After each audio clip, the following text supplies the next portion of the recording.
Барлықтарыңызға сәлем. Бүгін өте дәмді болып шығатын панкейктердің рецептісімен бөлісетін боламын. Видеоны соңына дейін қарап, менің каналыма тіркелуді ұмытпаңыздар. Бұл панкейктер өте үлпілдек, ортасы шикі емес, сондай нәзік, өте дәмді болып шығады. Міндетті түрде дайындап көруді ұсынамын.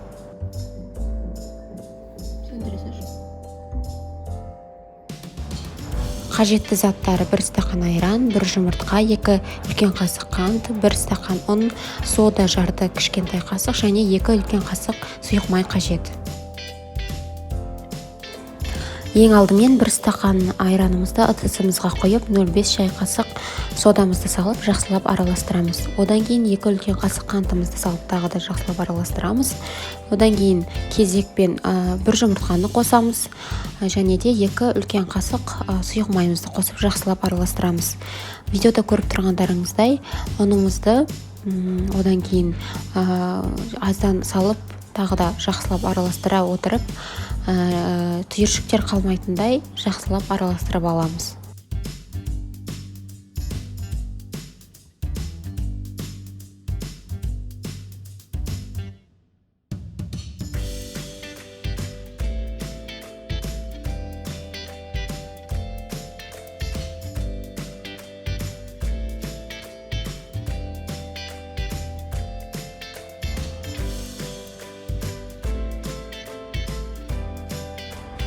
Дайын болған қамырымыз осылай қою қаймақ сияқты болуы қажет.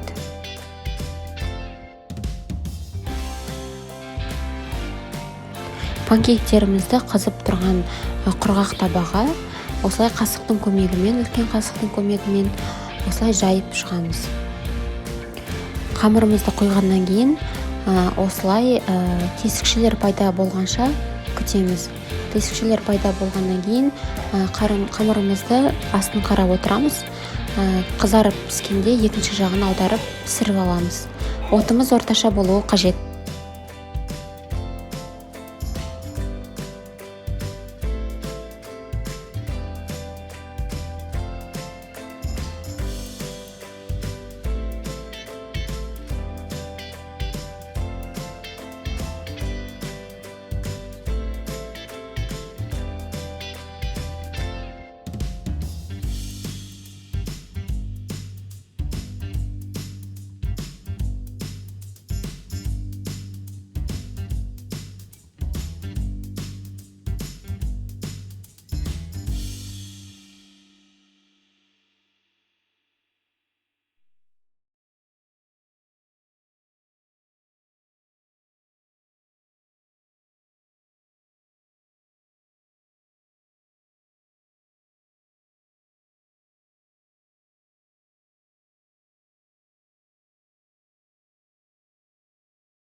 Дайын болып піскен панкейктеріміз осылай болып шығады.